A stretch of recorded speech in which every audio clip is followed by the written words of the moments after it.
Hello, everyone. Welcome to our webinar on ACT versus SAT. The goal in connecting with you all today is just to be able to answer any and all questions that you have about these two exams, right? To make sure that we can go over what do they test, how frequently do they test it, when should I take them, when are they offered, kind of those big picture burning questions that I know so many families love to be able to explore and get their questions answered about. So we'll go ahead and jump right in. Before we start and review the agenda, I just wanted to give a quick thank you to Zoom, who has partnered with Winward Academy to help us get our educational support and resources to a much bigger audience. So just a quick thank you to Zoom. Sorry, this isn't going here. There we go. Okay, so what is our agenda for today? What is it that we're going to be chatting about? So first thing we're going to do is just go over some big picture information about what to expect on test day. So when are the tests? How long are they? What order do the different sections occur? The meat of the presentation today is going to be about specific content that's tested on the ACT and SAT. So most people have a misconception that they have to know AP Stats and AP Calculus and AP Bio and all of these advanced classes to be able to be ready for these exams. So my main goal today is to help you all realize that that's actually not the case. And so what I'm going to do is show you pie charts that actually break down exactly what concepts are tested and how frequently on each exam. So number one, you'll be able to learn more about what to actually expect. And number two, hopefully you might even be able to realize which tests might play more to your strengths based on what it tests. Then we'll end up by just giving you some big picture tips and expert reminders that would apply to either exam. So we'll go ahead and start with what to expect on test day. Now I give this presentation all the time at schools, and so I realize that I'm not in a position that I can poll the audience very easily here, but I'll kind of talk you through what normally happens to me when I'm interacting with students.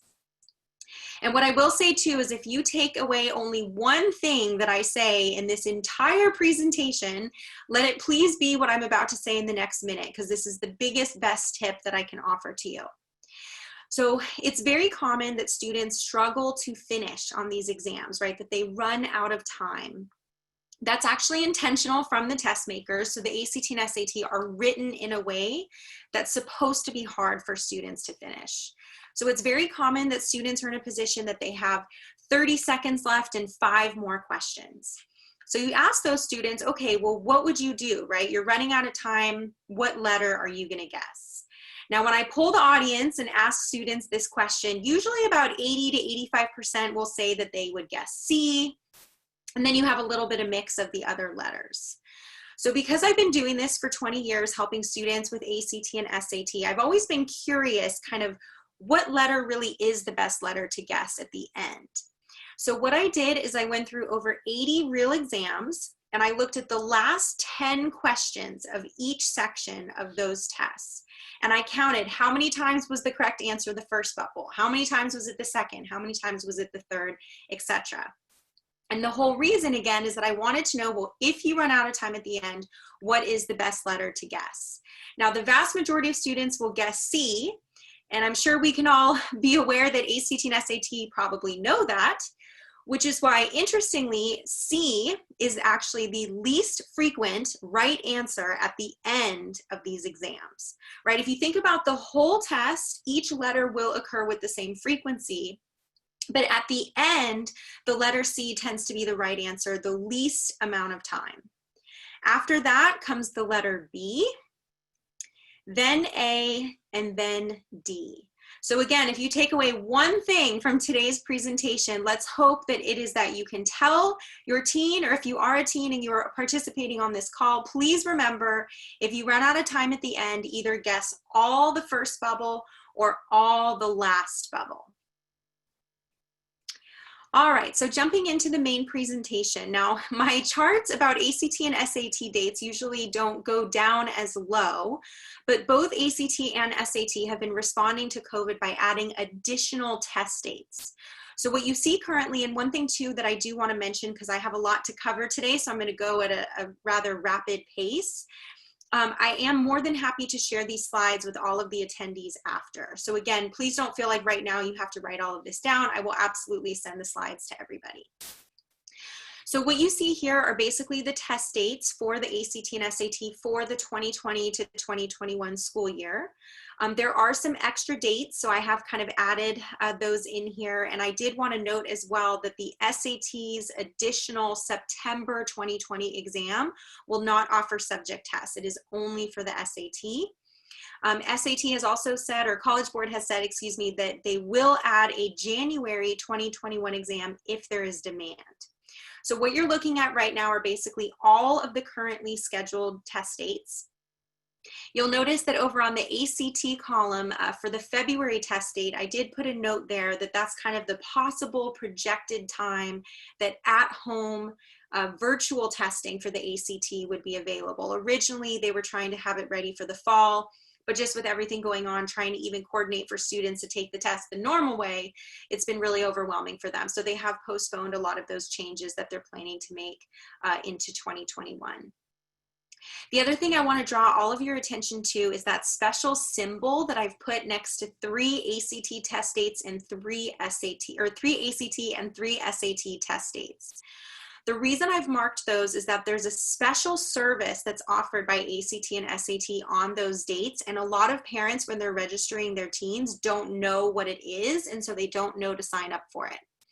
So what I'm calling your attention to there is that the ACT offers what's called test information release on those December, April, and June test dates. What that means is when you pay that extra $22, you actually get a physical copy of the real test that you took in the mail with a printout of your answers and the correct answers. So there is nothing more valuable when you are reviewing for these exams than to learn from your mistakes. So when you can actually get your hands on that real test you took and look over the mistakes that you made in that testing environment, it's just invaluable, right? It's absolutely something that you should pursue if it's something that you can pay for that additional fee. SAT also offers the same service. They have a different name for it, but it's the same thing. They call it the question and answer service. It is a little bit less expensive. The reason is that for the October, March, and May SAT dates, when you pay for that question and answer service, you don't get a physical booklet in the mail of the test. You're able to access the questions through your virtual platform when you log in at collegeboard.org. So that is why there's a little bit of a difference there, just again, because with ACT, you're getting a physical booklet. With SAT, you're able to access the same questions, your answers, the correct answers. It's just all online. Now, probably one of the most common questions I get is, when should my child take this test? When is he or she ready to take it? So what I've done here is kind of boxed out what are the suggested test dates for a student who has taken Algebra 2 Trig as a sophomore. So the hardest math that students are exposed to on the ACT and on the SAT, that hardest math basically goes through Algebra 2 with a tiny bit of Trig. So after you have taken Algebra 2 Trig, you've been exposed to as hard as the math can get on these tests. So what that means is that if you are someone who took that math sequence in sophomore year, you're uniquely positioned that in your junior year, you could take the exam kind of in the fall or in the middle of the school year.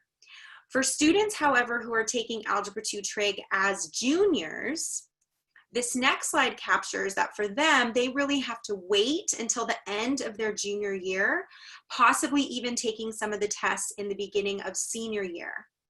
Again, the challenge being that you wouldn't be ready to take these tests until you've been exposed to the material at school. The other thing too that I want to mention here is that there are some students who are in a regular Algebra 2 class as juniors, so they're not going to get exposure to any of that trig, which means they won't learn unit circle, law of sines, law of cosines, etc.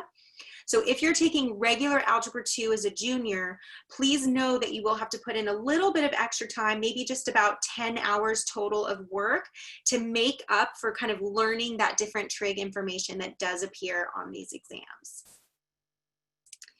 When you compare the tests in terms of how long they are and how much they cost, it's really practically identical. I did update these prices last night as I was preparing this presentation because both ACT and SAT increased their prices for the 2020 to 2021 school year. So these numbers are accurate. Keep in mind too that SAT offers 2 fee waivers to students who qualify for free and reduced lunch. ACT is changing its policy in September and is going to offer 4 fee waivers to students.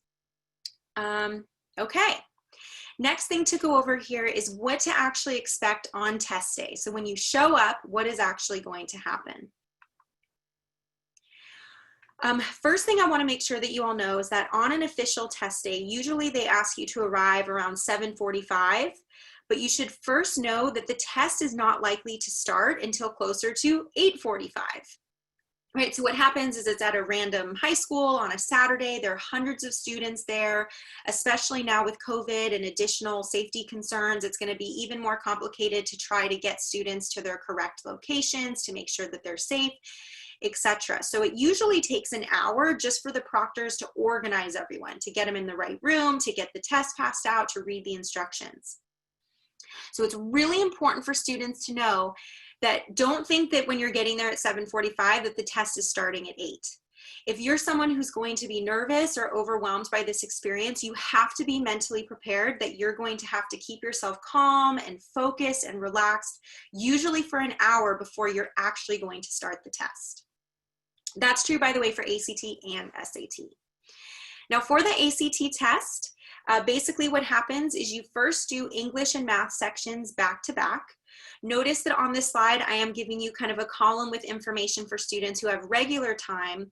I'm also letting you know for students who get the 1.5 time accommodation, how long they get in a section. I'm just listing that because that's the most common extended time accommodation that students receive.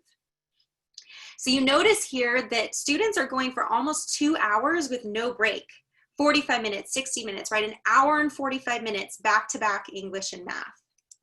Then they get that 10-minute break. When they come back from the break, they go back to back the reading and the science sections. Now, if students are taking the optional writing section at the end, then usually there's about a 5-minute breather between science and writing as the proctors are walking around, they're picking up the test booklets, then they have to pass out the essay booklets.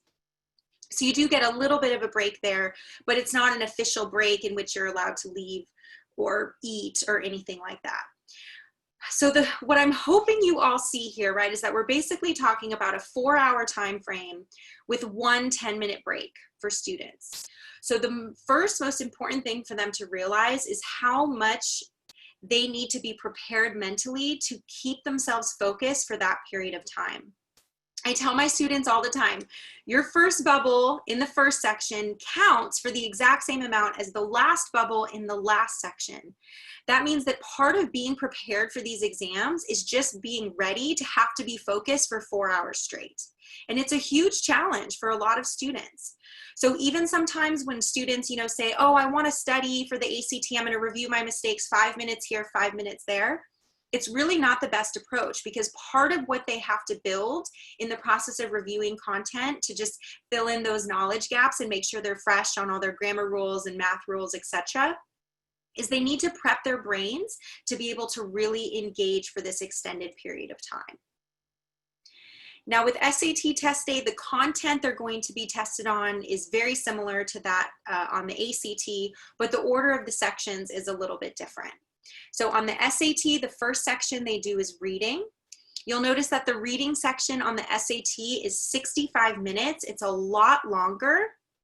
I'm going to go back to the ACT really quickly and just draw your attention. Let's see if I can get my cursor here. That on the ACT, those last 2 sections of reading and science combined are 70 minutes, right? Those 2 35-minute sections. So what I'm going to talk about a little bit later is how there's a lot of confusion about how the ACT has a science section and that the SAT doesn't. What they really both have are sections that are testing you on the same information and the same knowledge, that you can read, that you can answer questions from text, that you can find information in figures and tables and diagrams. So it's kind of a big secret, but the SAT reading section, so I'm going to go back to that now, that 65 minutes is basically just a way that the SAT combined those two separate sections on the ACT that are called reading and science that are shorter. They really are testing students on the same information. And I will go over that more later because that's a big place of confusion for a lot of families. Next on the SAT is a short break. When they come back from the break, they have back-to-back writing and language and the math no calculator section. You'll notice that when we were talking about the ACT, I didn't say anything about math, calculator, not calculator. That's because the ACT math, you get a calculator the entire time. It's only on the SAT that they've kind of broken up into two different math sections, one without a calculator and one with a calculator. Last thing too that I want to mention is that you probably see those two little asterisks next to the extended time for reading and math with the calculator. That's because in those two sections, they actually give students a 5-minute break at the halfway point because those sections really end up getting pretty long. Just like for the ACT, the SAT writing section has that optional essay at the end, where again, if you're taking the test without the essay, you would leave after the math calculator. If you're taking the test with the essay, then you would stay and finish that last section. Next thing that I want to go over are some big changes. Now, originally these changes were supposed to happen in September of this year, but they have been postponed to 2021. The SAT has been around for almost 100 years. The ACT has been around for over 60 years. And it wasn't until these big announcements that ACT made last year that we were going to even see a gigantic change for these tests. And it's super unfortunate that current rising seniors aren't going to be able to benefit from these policy changes. But for those of you on the call who are juniors or lower grades, you will be able to benefit from these big changes that ACT is making. So the first thing that ACT is doing is they're giving students the option that the first time they take the ACT, they have to take all 4 sections. They're required to take English, math, reading, and science because those are the 4 sections that are averaged to create a composite score. The first time they take the test, they have this option of taking it in a paper and pencil format or taking it on a computer. The benefit of taking it on a computer is that students can get their scores in 2 days, whereas with the paper and pencil test, they do have to wait. Usually 10 days is the minimum, and then scores kind of start to get released after that. Now, the big news from ACT is that after students take that first sitting, in which they do have to take all 4 of those main sections, they're now going to be allowed to retake just whatever sections they want. So let's pretend that I'm a junior in high school right now, and I take the ACT for the first time in December. The first time I take it, I have to take the entire test, English, math, reading, science. Let's say I get my scores, and I'm like, wow, I did really well in English, math, and reading. I got really tired towards the end with the science. Well, what's going to happen now for me is if I love my English, math, and reading scores, then again, starting in 2021, so fingers crossed it'll start in February, which is the first scheduled ACT in 2021, I would be able to show up and just take the science section and then leave and go home, right? Where I can show up and just take that 35-minute section. I don't have to redo the whole test again. So this option to do retakes, again, is very student-friendly, student-focused. They're trying to find ways to help students maximize their performance, kind of understanding again that that 4-hour stint is a big burden for a lot of students, that they might not necessarily be able to reflect their true abilities because they're just getting really tired towards the end. A couple caveats about the retakes is if you are planning to do a retake, they're only allowing that on a computer. They're not allowing pencil and paper retakes unless you have a significant learning disability or some sort of accommodation needs to be made. But for the vast majority of students, if I take the ACT for the first time in December, when I do my retake in February, if I only want to do science, I will have to do that on a computer. ACT also has not yet released how it's going to charge for this service. My gut is that it's going to probably be, you know, like $20 just to take it, and then maybe they charge $15 for each test that you want to retake, probably something like that. But again, that's complete speculation from me, and we'll just have to see once they release what those costs are.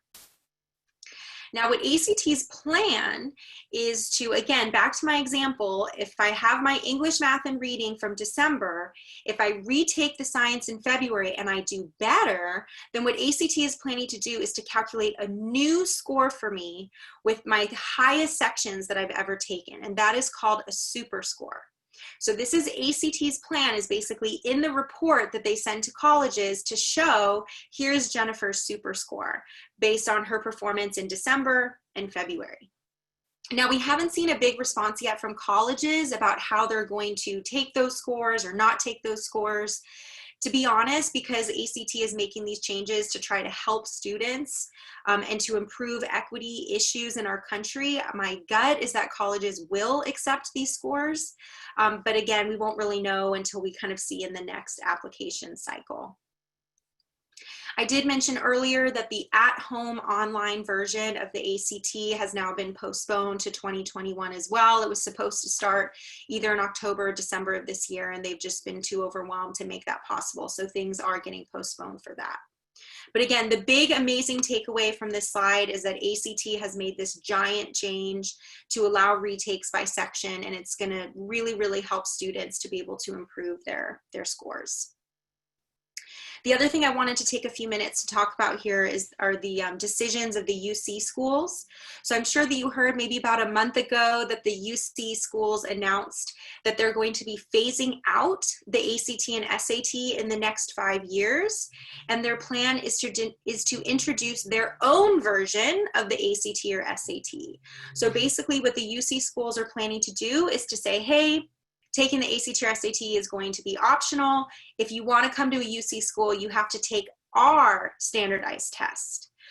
So I will mention there are a lot of kind of caveats to this announcement, right? It was made by the outgoing UC president. Maybe 2 weeks ago, the UC has announced the new president of UC Regents. We'll have to see if he continues that same idea. Things might change. UC schools are facing a giant budget deficit. The idea that they're going to somehow create the ACT and SAT in the next 5 years is going to be really difficult for them, especially in this current climate. So again, this is the decision that's been announced, but we're all just kind of waiting to hear if it's actually going to happen. Okay, so that was kind of the big picture overview of the test. What I'm going to do now is go over the specific content that comes up in each section.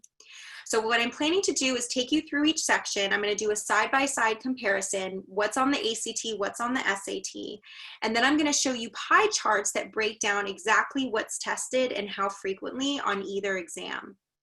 Now, because there's a lot of meat on these slides, again, I just want to remind you that I am more than happy to send along the PowerPoint deck. So I'm going to go through it rather quickly, but please know that I will absolutely follow up with all of you and share the information. Okay, so in terms of how students are tested on English, the ACT and SAT are testing the exact same skills, they just test it with different frequency. So if we look at the breakdown of the ACT English section, you basically can see that there are 2 lessons that together comprise almost half of the questions on the ACT English. Students have to know rules for punctuation, commas, dashes, semicolons, colons, periods, etc. And they have to know rules about how to get information to flow, how to avoid redundancy, how to choose more sophisticated formal language over slang and casual language. And then, of course, you know, testing on other just great information that all students should know, right? What's subject-verb agreement? What's pronoun agreement? How do we pick the right transition based on the message that we're trying to send? So review that students do for the ACT English and for the SAT writing and language sections is really just great to help them become stronger writers and just to learn all of these great rules. For a lot of students, they haven't even been exposed to these rules, maybe even since elementary school. So it's just a great way to brush up on all of this content. Now, what you'll notice when I shifted to the SAT writing and language is that we still have the same top 2 lessons, but they switch positions. So with SAT writing and language, usage and mechanics is tested the most frequently, and then punctuation. One thing I want to call your attention to as well is how an SAT writing and language section, so something that's supposed to be about grammar, has questions on figures and tables. So this is something I'll talk about again later, but remember the ACT had that separate section called science. So what the ACT does is every single question the ACT asks about figures, tables, and diagrams, they all happen in the ACT science section. What the SAT does is it takes questions about figures and tables and diagrams and peppers them into all of the sections. So for the SAT, instead of having this separate section in which students have to do this skill of looking at figures and tables and graphs to answer questions, the SAT puts those questions in the writing and language, puts those questions in math, and puts those questions in reading. So that's why it might seem a little funky that there are questions on figures and tables in a writing section. Now what you're looking at here is basically this side-by-side comparison. So I've shown you the top most important lessons to prioritize and master based on how frequently they're tested and based on the point value. So how many points can you garner on the ACT or the SAT when you master those different concepts? So much of what students have to do as they're preparing for these exams is start with a diagnostic, look at their mistakes, and then pick out, okay, what are the things I'm missing that are tested really frequently? Because those are places where we can really, really drive up a score, when we can help students know exactly what they need to prioritize. And again, in an ideal world, every student would do every lesson in English and every lesson in math and just, again, get exposed to all of that content and really build all of that knowledge. Just sometimes we have to make decisions when we have shorter time frames and students don't have as much time to review, where instead of being able to say, hey, you're going to do all 12 English lessons on all of the different English concepts, we have to just pick and choose those ones that get tested the most. All right, so that's English. Now we'll go ahead and look at math. You'll notice that with the math, this number of questions is pretty much the same, 60 on the ACT, 58 on the SAT. Big difference in the amount of time that students get for those questions. And I do want to remind you all that on the SAT, the reason you have more time overall is that they do have a section without a calculator. So naturally, students work more slowly when they're doing those sections. The math content itself that's tested, sorry, someone just rang my doorbell, I'm just going to ignore that. The math concepts that are tested on the ACT and SAT are the same. So when it comes to having to review algebra rules, geometry rules, algebra 2 rules, etc., when you're preparing for one or the other by reviewing those math concepts, again, it's going to be the same for both tests. Here's the breakdown of what's tested and how frequently on the ACT math. You'll notice it's very algebra heavy, and then they love testing on geometry fundamentals, circles, and triangles. Then when we switch to SAT math, we're going to have the same top 5 categories, again, just kind of tested with different frequency. So if we look to compare our ACT and SAT, again, those top 5 categories of what students need to review for the math section are the same for the ACT and SAT. It's just, again, that the order is a little bit different based on the frequency of how much these different questions come up on the exams. One thing to just go into a little bit more detail about the SAT math, I did just want to show you kind of the breakdown of the 2 sections. So one other difference with the SAT math compared to ACT math is that the SAT math has 2 different types of questions. So on the ACT, everything is multiple choice, whereas on the SAT, some of the questions are multiple choice and some of them are what are called grid-in questions. So a grid-in question basically means there are no answer choices to bubble. They ask you a math question, you have to solve it, and then after you've solved it, you have to write in what your answer is. So if I solve a math question and think the answer is 7/2, I would actually have to write 7 divided by 2. The other thing too that I want to share on this slide are the top 5 most frequently tested math concepts that show up in the non-calculator math section and in the calculator math section. Moving right along to reading, because I do want to make sure I can get through this and get to your questions. We did talk about the kind of difference between the reading sections on ACT, SAT a little bit at the beginning. The most common point of confusion for families is why is the ACT reading 35 minutes and why is the SAT reading 65 minutes? Again, I addressed this earlier, but the reason is that ACT has those two shorter sections in what they call reading and science, whereas what the SAT does is just has one longer section. The SAT has 5 passages in the reading. 2 of them are about science, and 2 of them will have figures and tables and diagrams that students need to answer questions about. So again, when it comes to preparing for reading strategy and knowing how to approach the sections, the skills that students need are really the same for both tests. Here's the breakdown of the types of questions that come up on the ACT reading section. You'll notice that over half of the questions ask about specific content from the passage. Basically what that means is they ask a question like, what did Jennifer have for breakfast?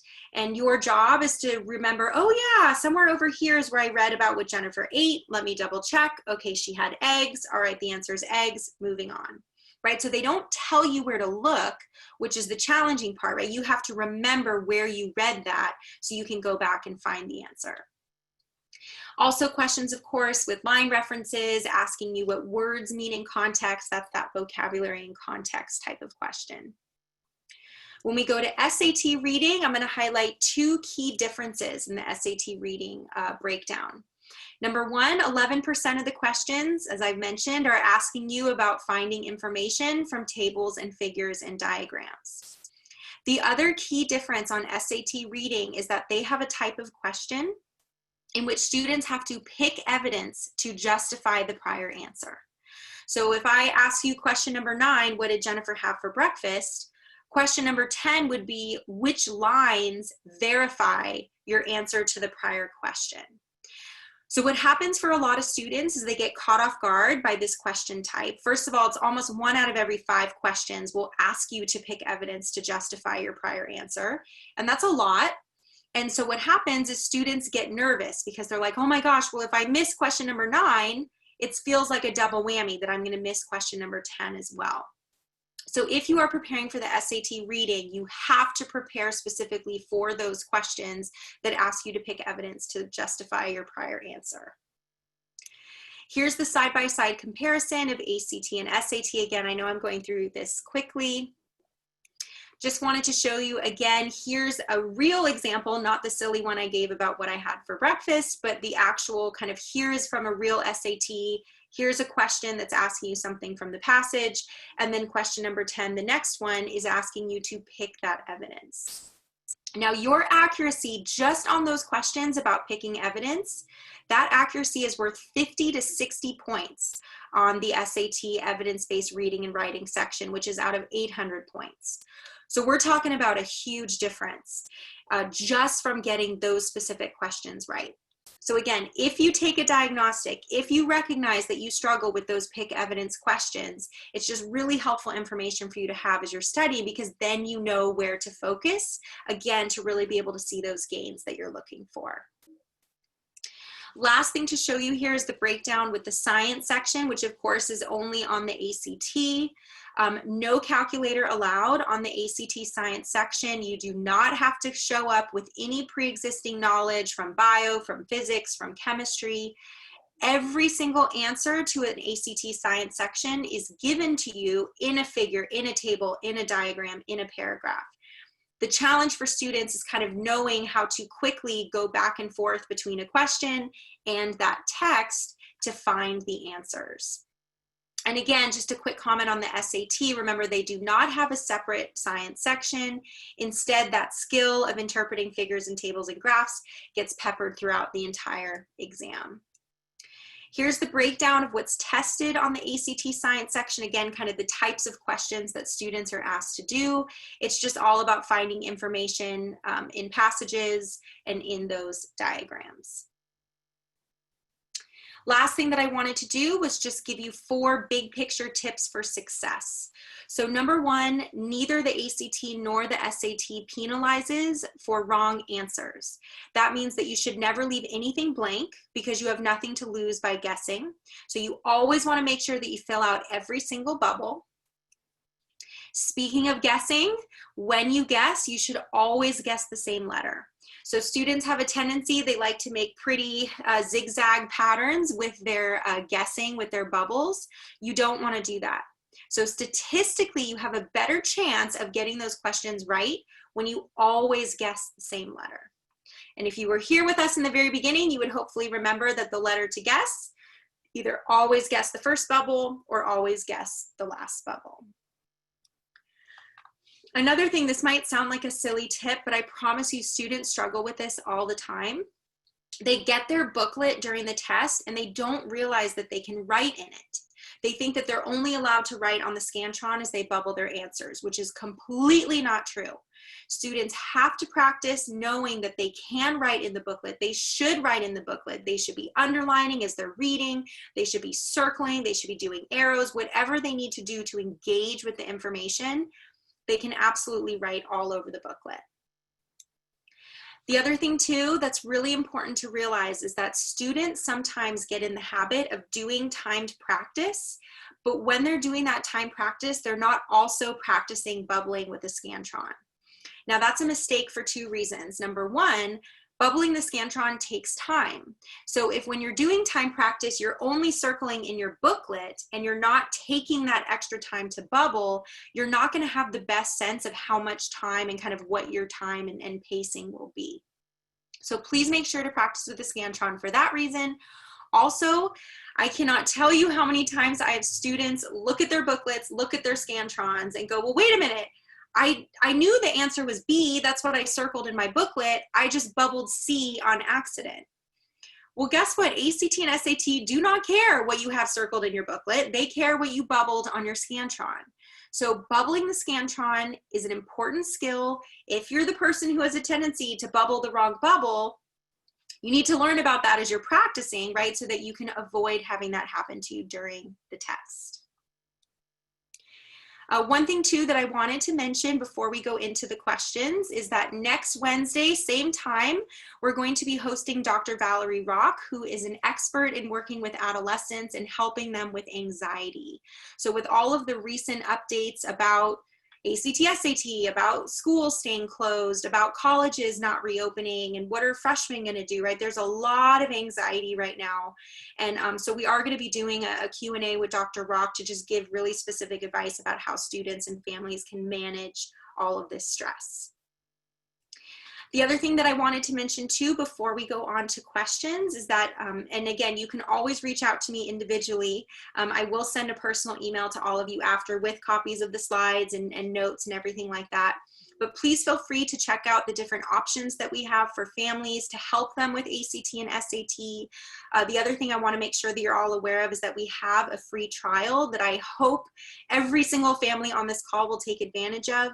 We have free diagnostics for ACT and SAT where you can actually take past real exams. You can access an analysis that will break down your accuracy in every single lesson. You can even access step-by-step explanations for every single question. So again, please feel free to take advantage of that free trial. You don't even have to give a credit card to use the free trial, which was really important to me because I hate when people do free trials and ask you for a credit card. So we do not do that. It is like truly risk-free, free trial to take advantage and kind of just get this ball rolling in terms of trying to figure out what tests might be better for me. Do I need to take both of them to be able to compare my scores on each? Start to dig into what the mistakes are. All of that is really, really critical to this process. So again, please feel free to reach out if you have any questions about the free trial or about any of the programs that we can offer to support your family. I did have some very proactive parents email me in advance with some questions, so I'm going to start with those. There are 4 of those, and then I'll go ahead and go to the chat. First question that I was emailed, how many times can you take the ACT and SAT? I'd say about 80% of students will take the test twice. Then about 10% of students will take it once, and 10% of students will take it 3 or more times. They don't put a limit on you in terms of, you know, how many times can you register. I mean, they're taking your money, so they're kind of more than happy for you to register and retake.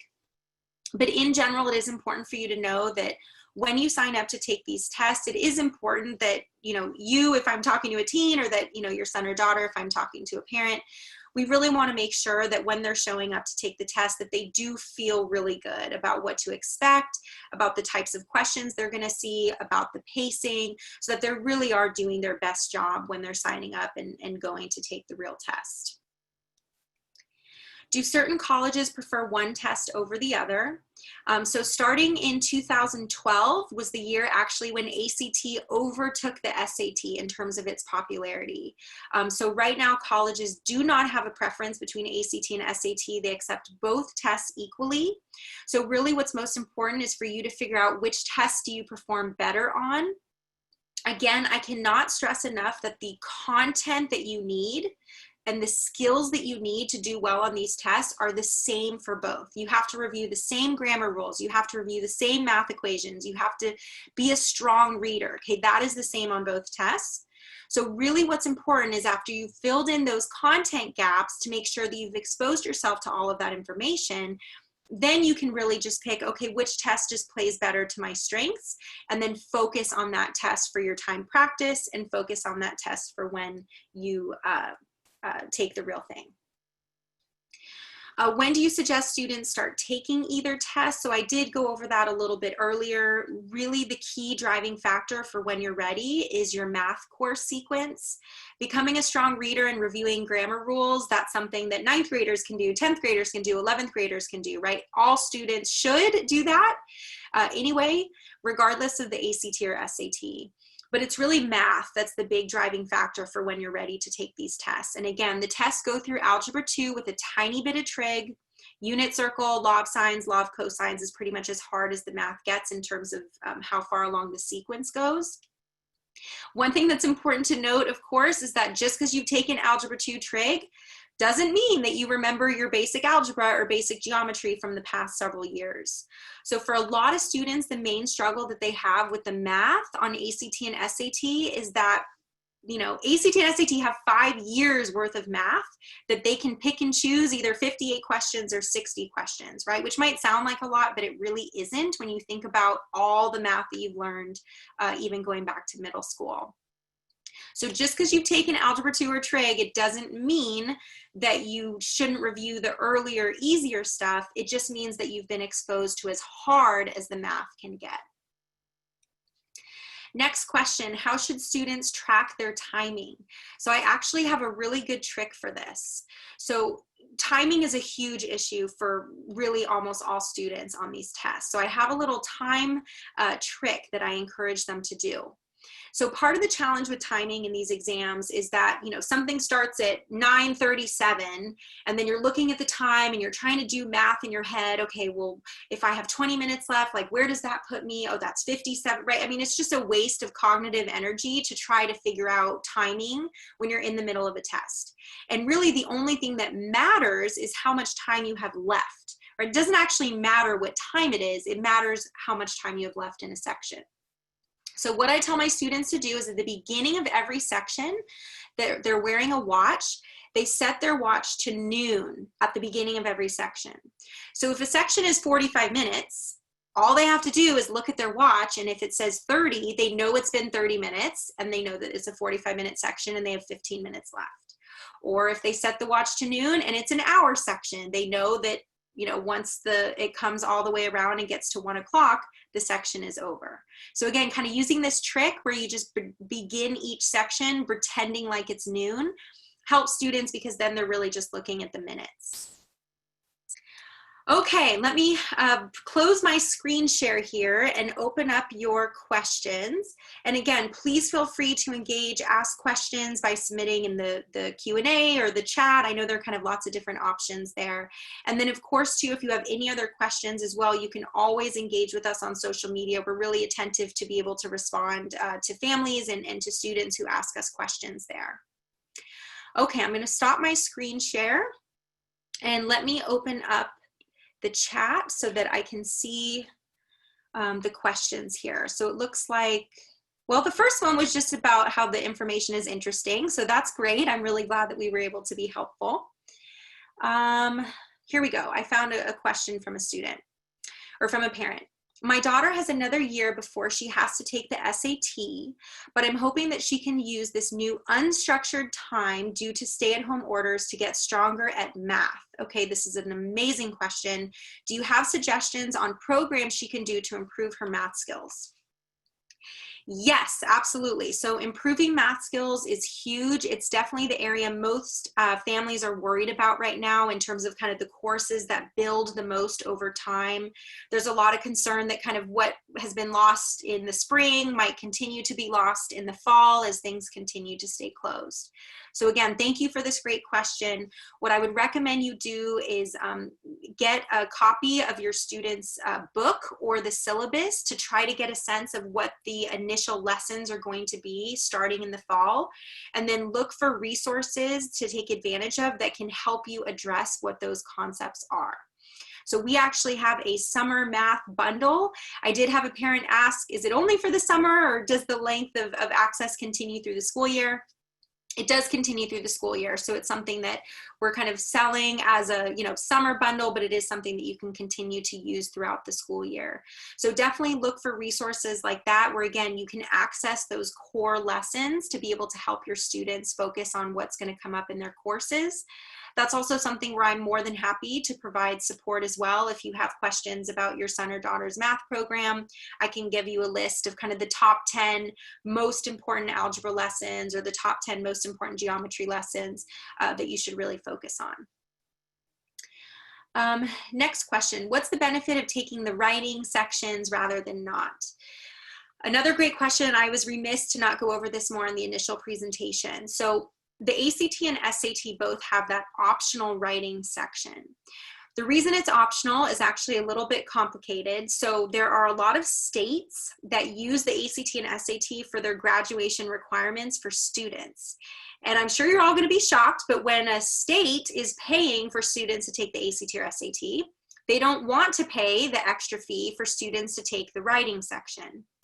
So what's happened in the past about 5 to 10 years is that a lot of students were required to take the ACT or the SAT at school, but then they weren't given the opportunity to do the essay because it wasn't being paid for by the state, and so they weren't taking it at school. So then those students were having to retake the entire test on a Saturday with a national administration just to be able to get an essay score. So colleges responded to that basically by saying, okay, we're going to make the essay optional, that sometimes you need it to apply and sometimes you don't, because colleges understood that there were a lot of students taking the test without the writing section. So for the writing, you need to just be very aware of whether the colleges that you're applying to require it. Some colleges do require the writing section. They want to know, or they want to get a sense of how strong of a writer you are, clearly because it's a really important skill to do well in college. So in terms of figuring out whether you need to take the optional writing section at the end, or if you don't have to take it, that's something that you should do or look at with your college counselors, so that once you have your list of schools, you can check the requirements for each of those schools. If you are a junior or a sophomore taking this test and you don't yet know your list of colleges, then I recommend you take the test with writing, so then at least you have the essay score, so that just in case if you apply to colleges that require them, you will have them. When you take the ACT in 2020, can you still retake the sections? So if you take the ACT this year, like let's say you're taking it in September, October, or December, yes, that retake option will start in 2021. So if you're a senior, unfortunately, because most colleges are going to have cutoffs for when they want your scores before that, any seniors on the call or rising seniors won't be able to take advantage of that retake. But if you're in a younger grade, if you take the ACT for the first time this fall, you will have the opportunity starting in 2021 to do those retakes. Okay, let's see. It looks like there was a question, does the best answer depend on ACT versus SAT, or the same answer for both? I'm not sure if I understand what that question is asking, but I think that what it's asking is about kind of the best letter to pick, whether it's the first bubble or the last bubble. So we did those analyses separately. We did kind of one for the ACT, what was the most frequent letter at the end, and one for the SAT, what was the most frequent letter at the end, and the data were the same. So yes, it's true that whether you are taking the ACT or SAT, if you're running out of time at the end and you have to guess, either guess the first bubble or the last bubble. Next question, can you fail the math section and pass the English section and then still be considered that you've passed the tests? So in general, when you're looking at kind of where you need to score for these exams, it's really important to look at the college websites for where you're applying. They will give you kind of the middle 50% of how students score. So let's say a college that I want to go to, the middle 50% is a 28 to a 30, to a 32. Well, that means that 25% of students they admit have lower than a 28, and 25% of the students they admit have higher than that 32.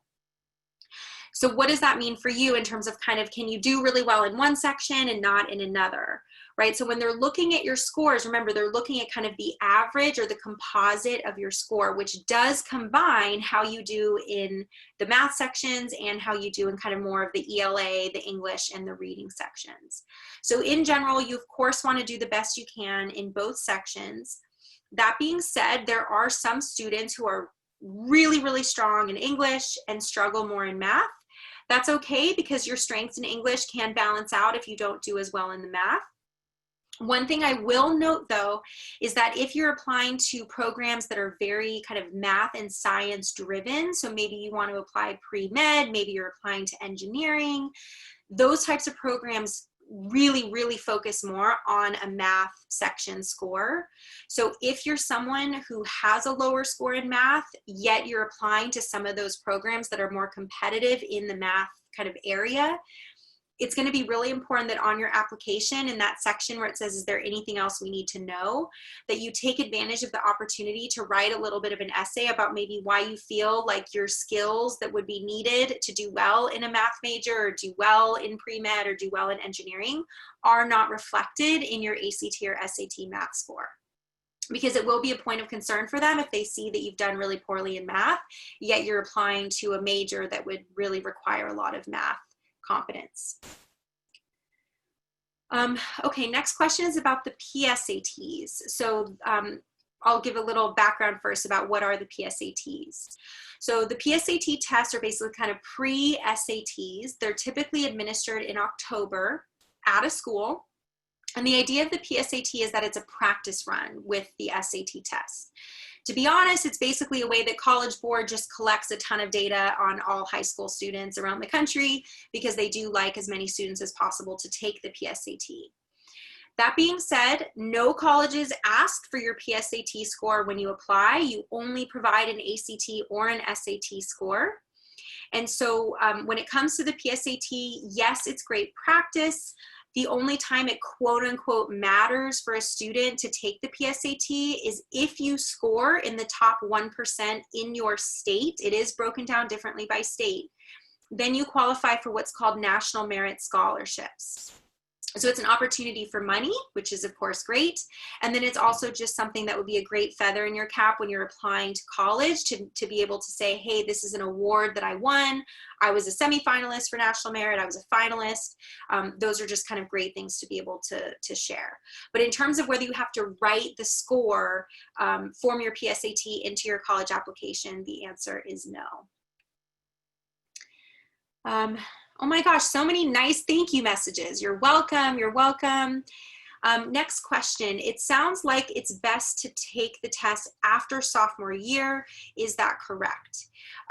So again, it depends what math the student is taking in sophomore year. So if a student is taking Algebra 2 Trig in sophomore year, yes, that student will have been exposed to as hard as the math gets, and could then, start to do review for those other sections, and then be ready to take the test kind of early to middle of junior year. If a student is taking Algebra 2 as a junior, then that student would not be ready to take the test until finishing Algebra 2. Okay, next question. If I sign up for Winward SAT prep, is there a way to get customized for her needs? Yes, there is. So we do offer kind of baseline packages that just give families exposure to thousands of practice questions, practice tests, lessons in all of the subjects. And then we do also provide more personalized and more customized programs where we can analyze a student's diagnostic, we can create custom study plans, we can check in with students. So it really just kind of depends. We have all of those options because we want to make sure that we can really meet the individual needs of families. What are some tips on improving or getting a good score for reading and writing before taking the SAT and ACT? So the best tips that I can give you for the reading and the writing section, so with and I don't know if by writing, if you mean kind of the grammar writing or if you mean the essay. So I might address both just because I'm not entirely sure what the question's asking. But when it comes to preparing for the reading sections on these exams, it's going to sound really cliche, but the best way to prepare for those reading sections is to be a strong reader. And the way that you can become a strong reader is just by reading, right? And not reading on a screen on your phone, but actually a physical book that you hold and turn pages in where you can really practice the skill of reading.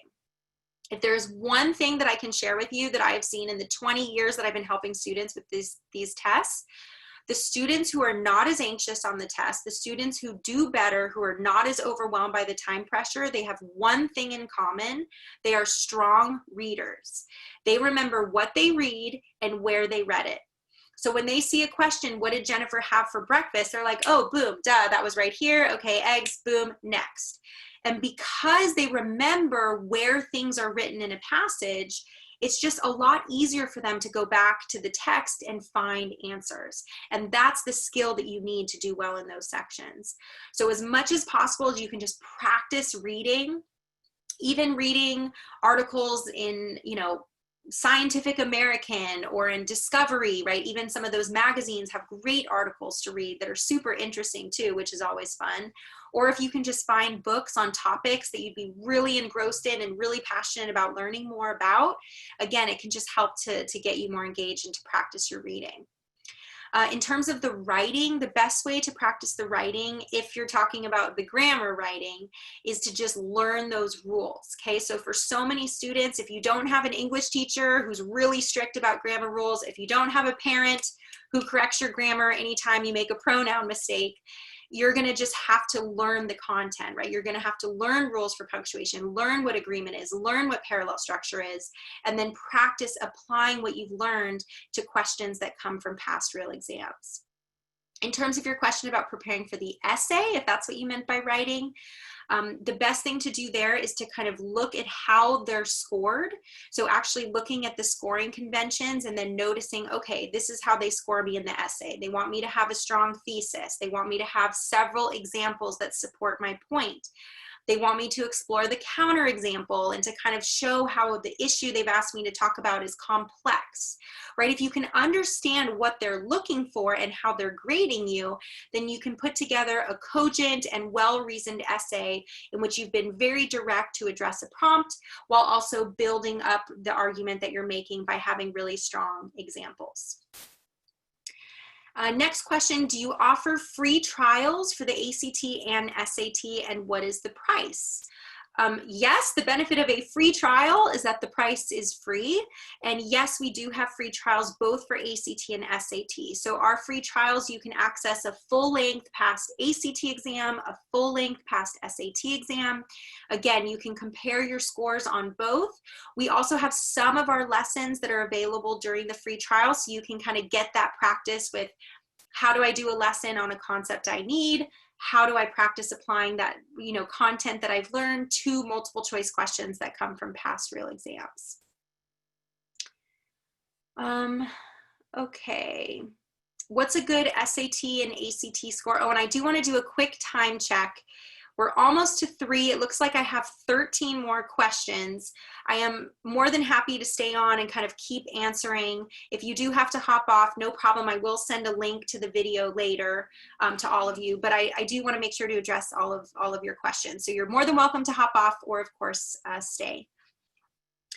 Okay, so next question. What's a good SAT and ACT score for college and not like Ivy League colleges? Okay, so it sounds like maybe this question is kind of what's the score that you're aiming for like the second tier colleges. So not necessarily the Ivies, but still competitive good schools. Again, what I recommend that you do here, because it's going to vary for each college, is that you should go to the college websites and again, look for their reported scores of their middle 50% of students they accept, because that's going to give you kind of the bulk and the vast majority of students they accept are going to be in that range. You can also do those searches on College Board's website. So on College Board's website, there's a college search box and you can type the name of any university and it will pull up tons of information about the college. What are the deadlines? What percent of students major in different areas? What are the different sports that are offered? There's also a tab, what's the average GPA? What's that middle 50% of scores on ACT and SAT?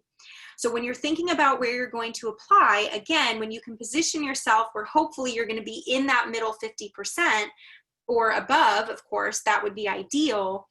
But that also means that if there's a school where you really believe it's a great fit, that you really believe that you would connect with the mission of the school, with the professors, with the values of the school, even if your ACT or SAT score is underneath that middle 50%, just remember 25% of students they accept have below that number. So in terms of kind of what type of score do you need, I can't give you just a general number because again, it varies by different colleges. But in general, a school that's maybe kind of just underneath the Ivies, they're pretty much looking for students on the ACT to be in, the high 20s to the 30s. Equivalent on the SAT would be kind of hitting that 1200 mark or higher.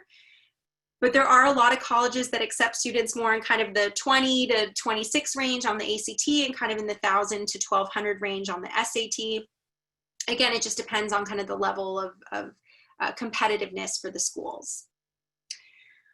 Are there ACT or SAT practice tests online? Khan Academy has SAT practice tests. Are there other good websites? So yes, the SAT practice tests that are on Khan Academy, we also have those.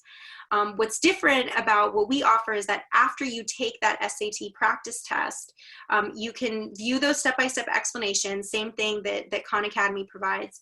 But then we also have an analysis where you can view a breakdown of how you've performed in every section. And you can access lessons that go over what you actually need. So if you take an SAT practice and realize, wow, I missed 4 questions about area of a triangle, well, then you can actually do a lesson on area of a triangle. So that again, once we figured out what you don't know from the diagnostic or what you need to review, you can then jump straight into doing that review that you need. We also have ACT practice tests as well.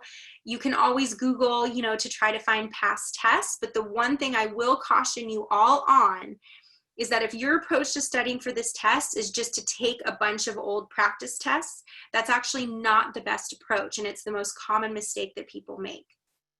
If you just get into this, I'm going to keep taking test after test after test, what you're missing is the opportunity to actually learn from your mistakes from the test that you've taken. So if you just keep taking tests over and over, you're not giving yourself an opportunity to learn or grow or improve because you're not actually learning from your mistakes each time. So this is really where kind of quality is more important than quantity. So yes, we want you to be exposed to take multiple time practice tests. However, we want to space them out and we want to make sure that in between you're giving yourself the opportunity to take notes on every single question you missed. What was it asking? How do you solve it correctly? And why did I miss it? And I tell my students all the time that last step of why did I miss this is the most important step, because that's where students start to be more aware of their own thinking. I missed this question because what was it that you did? I didn't distribute the negative sign. I didn't know the equation for area of a trapezoid. I forgot to put that I'm not allowed to put a comma between 2 complete sentences. Whatever the reason, write it down, put it into your own words, because that is where the true learning and the true growth really occur. Next question, I'm a rising senior. When is the cutoff date for SAT and ACT? I'm so glad that you asked this question. So colleges are being more flexible, right? So even colleges that have early decision and early action deadlines in early November are going to allow students to take the test after those deadlines if they're not able to take them in kind of the September and October timeframe. So most seniors are usually aiming to be done with their testing by December, just because that's what traditionally the cutoffs have been. But with everything going on with COVID, colleges are being a lot more flexible right now. So it's a great question. And the answer is, of course, you want to try to take it and do your best as soon as you can. But if you find yourself applying to colleges and taking the ACT or SAT in December, that's okay, because they will still take those scores. Next question. Thank you for all the great info. You're welcome. What is the likelihood that the test will be prohibited if schools themselves are closed? So this is the huge discussion right now, which is if schools aren't allowed to be open, how are schools going to be test sites for the ACT and SAT? So what's kind of going in circulation right now are several different ideas. So number one, there are some high schools that are trying to get permission from ACT and SAT to be testing sites so that they can actually administer the test to their students, but in a way that they've really spaced people out so that it's in a safe environment. So that's kind of one thing that's happening. Number two, they are kind of looking for different sites where, again, they can just have more flexibility to space people out while still making sure that they're 6 feet apart, that they're wearing masks, etc.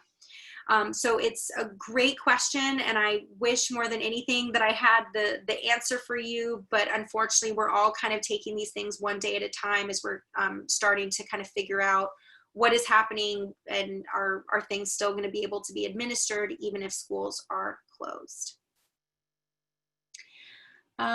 Next question, is a 1090 a good score for the SAT? So again, great question, Brian. A 1090, it's really just going to depend on where you're applying. A 1090 is above average. So the average score cutoff is a 1020. So at a 1090, you would be performing better than over half of students around the world taking the test. So for a lot of colleges, that's going to be what they want to see. And so that could be a great score for you when you apply. Again, it really just depends on the rigor and the competitiveness of each school. Okay, next question. Can I describe the differences in the ACT and SAT writing sections? My opinion versus evaluated opinion. Okay, absolutely. So the ACT and SAT writing sections, very quickly, ACT calls it writing. Last section is 40 minutes, 40. The SAT calls it essay. They just are calling it different things. It's the same thing. And then on the SAT, it is 50 minutes, 50. The ACT essay will ask you to present your own opinion on a topic. So I wouldn't be surprised if the topic on the ACT essay for September's first test is something about COVID or something about school closures or something. Basically, they're asking questions to teens that they would have an opinion on. So in the past, those questions have been, you know, if a student finishes his or her credits early, should he or she be allowed to graduate early? Or you know, should dress codes be required at a school? Should the driving age be 16 or 18? So on the ACT, they ask students a question and then they have to present their own argument or their own opinion about that question. The SAT is completely different. So the SAT will actually take a little snip, like let's say they take an article out of the New York Times or something like that.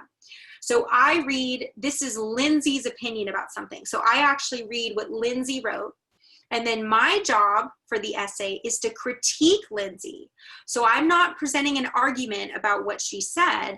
I'm actually critiquing her. Was she effective?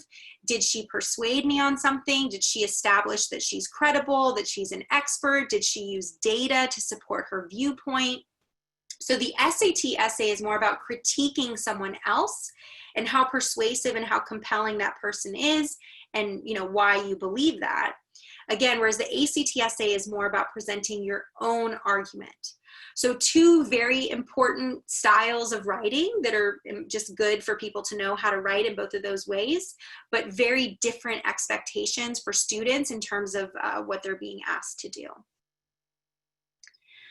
Okay, a couple more questions here. Several universities are deciding not to consider SAT. How do you feel this will affect things in the future? So for the fall, or excuse me, for the class of 2021, so for our current rising seniors, pretty much every college has said ACT and SAT are going to be optional. So what does that mean? So in the past, if I applied to UCLA and I didn't have an ACT or SAT score, I would automatically get rejected, right? Because my application would be considered incomplete if I didn't include a score. What colleges are doing is, again, because of the situation, because of all the cancellations, they can't have that requirement for students if, what happens if you guys tried to take it in March, April, May, June, July, August, September, October, and you never got to take it, right? That's not your fault. So colleges can't penalize you for that. So a lot of colleges have made these tests optional because they recognize that access is a huge issue right now. That being said, just because they're optional doesn't mean that they won't look at them if you take the test and do really well. So if you happen to be lucky and you took the test before all of the closures and you did really well, that's amazing. And you should absolutely put your scores on your applications because it will help you be more competitive. If you are planning to take it in the fall, you've been studying a lot, you've been taking advantage of time this summer, and you're just planning to crush it in the fall, fingers and toes crossed that they are not canceled, that you can show up and that you can rock it and that you can get that score that you really want and deserve. So if with this current climate with things being optional, if you take the test, if you do well, if you're in that middle 50% or if you're really close to it or above it, you should absolutely give your score. It will just make you more competitive. If you take the test and you're not in that range, or you feel really far away from that range, then that's probably kind of something where you might want to consider not reporting the score because you kind of luck out in the sense that you don't have to this year. But then you'll want to look for other places in your application that you can really, really strengthen and highlight if you're not going to be able to present that score. Okay, if you have the PSAT book, which contains the test, can you use it to review and to practice? Yeah, so absolutely. If you get any of those practice materials, just please make sure that you're getting real past tests. So if you want to practice PSAT, if you want to practice SAT, make sure that your book is the real one from College Board. Same thing, if you want to practice ACT, make sure that you are using past real ACT exams. A huge issue for students is they practice with tests, but they're not real exams. So they've been made up by a prep company, which means that they don't have the norming down. By norming, sorry, I should clarify a little bit. Each of these tests is scaled so that, a certain percent of students are scoring in different places. So they kind of have different keys, you could say, or different kind of conversions for each exam. So when you can take a real past test, number one, the questions are more authentic, which is, of course, really important. And then number two, there's just the benefit that when you're looking at your score, you can be confident that that's what your score would have been if you took the real test, because that score conversion occurred, over millions of students who took that test. So again, it's just a more authentic and reliable experience. And to be honest, like practicing with real materials is so, so important. So it took us 4 months working with ACT and a 1.5 years working with College Board to get, permission from their legal teams to be able to provide access to real tests through our platform for students to be able to get explanations for those tests. But the reason we went through that gigantic burden of kind of pursuing each of those relationships is because it's so critical for students to have access to real materials.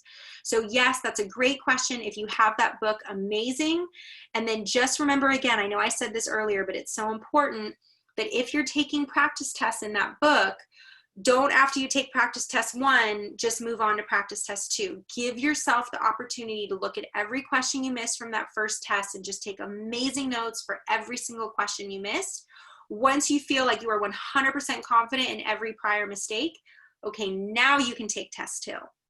And then you want to do that same process of reviewing, learning, feeling 100% confident.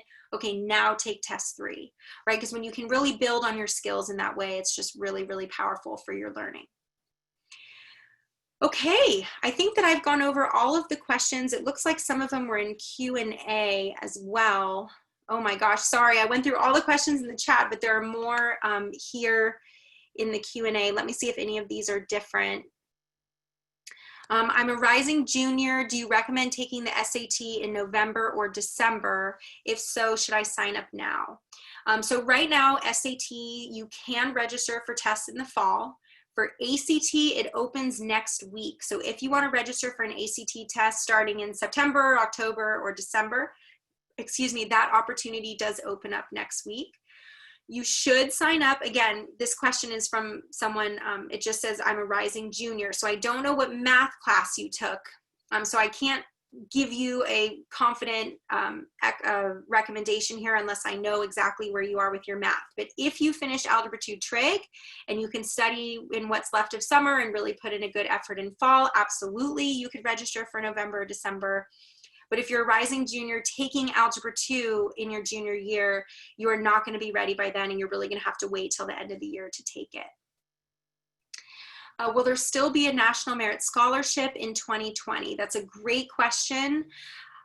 It's probably going to come down to how many schools are able to administer the PSAT and whether it's going to be really an accurate data set and really a fair process. So again, a really great question, and we just won't know until things get closer to October and we see if the test is going to be administered. Okay, getting help with essay, help in direction. Okay, I think that hopefully I was able to address that with that other question about the different types of essays.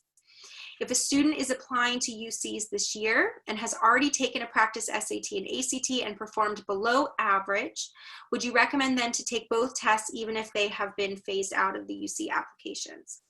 So if a student has taken both and isn't performing kind of his or her best or to his or her abilities, what I recommend you do is take a hard look at those practice tests, find the areas, and again, you can even sign up for a free trial and do this on our platform because it'll do all of this for you.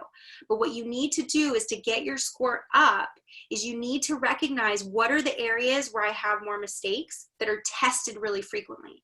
Because once you can identify that, then the time that you put into reviewing has a bigger return on that investment. So the other thing too is if you're trying to kind of always do time practice for both, sometimes that can just be a bit draining for students. So if there's one test or the other where it seems like you're stronger or more confident, I would focus on that test. I would focus on doing the time practice just there. And then again, reviewing your mistakes is just really, really, really important. As a junior, should I take the PSAT first or can I take the SAT? So if you, in your sophomore year, took Algebra 2 Trig, crushed it, and are looking forward to taking the SAT in early junior year, you can take the SAT, like let's say you took it in August or September, before the PSAT is offered in October. So that is an option.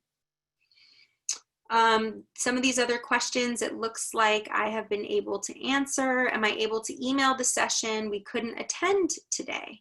Oh, how interesting that someone joined to let me know he couldn't be here.